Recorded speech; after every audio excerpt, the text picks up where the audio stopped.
அனைவருக்கும் வணக்கம். இப்ப நான் இருக்கிறது பண்ருட்டி பக்கத்துல இருக்கக்கூடிய திருவதிகை அப்படின்னக்கூடிய திருத்தலத்துல. இங்க இருக்கிற சுவாமிக்கு பேரு வீரட்டானேஸ்வரர், அம்பாள் பேர் பெரியநாயகி என்று அழைக்கப்படக்கூடிய திரிபுர சுந்தரி. எவ்வளவு அழகான கோயில்னா அவ்வளவு அழகான கோயில்.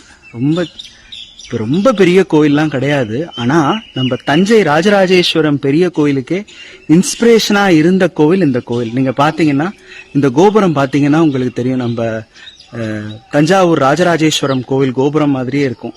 இதுல என்ன ஒரு அழகுக்குரிய விஷயம் அல்லது ரசனைக்குரிய விஷயம்னா, இந்த கோபுரத்தில் இருக்கக்கூடிய ஒரு சிற்பத்தையும் நீங்க ரசிச்சுக்கிட்டே இருக்கலாம்.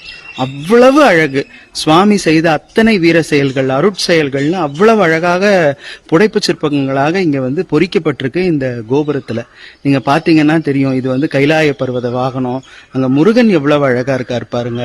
இந்த பக்கம் தட்சிணாமூர்த்தி எப்படி ஒரு வித்தியாசமான திருக்கோலம் பத்மாசனத்துல பாக்குறோம்.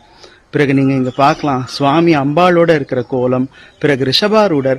எனக்கு ரொம்ப ரொம்ப பிடிச்சது, என்னோட இஷ்ட தெய்வம் கொற்றவை என்று அழைக்கப்படக்கூடிய அன்னை துர்கா பரமேஸ்வரி 8 திருக்கரங்களோடு காட்சி தரக்கூடிய தேவியாக சிம்மவாகினியா இருக்கிறது.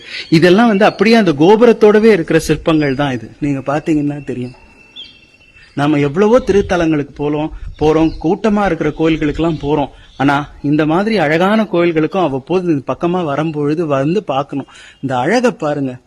என்ன தேவை? இந்த ரசனையை தவிர வேற என்ன தேவை? இந்த ரசனையிலும் இறைவனுடைய அருள் இருக்கு அப்படிங்கறத புரிஞ்சுக்க கூடிய ஒரு திருத்தலமாக இந்த திருவதிகை திருத்தலம் திகழ்கிறத நம்மளால பார்க்க முடியுது. திலகவதியார் அப்பர் சுவாமிகளை மறுபடியும் சைவத்துக்கு அழைச்சிட்டு வந்த ஒரு திருத்தலம். அவருக்கு சூளை நோய் வந்தப்ப திருநீர் தந்து அவர் இங்கதான் முதல் பதிகம் பாடினார். தேவார பதிகம், அவருடைய முதல் பதிகம் தொடங்கியது இங்கதான். திலகவதியார் தொடங்கி வச்சது இந்த திருத்தலத்துலதான்.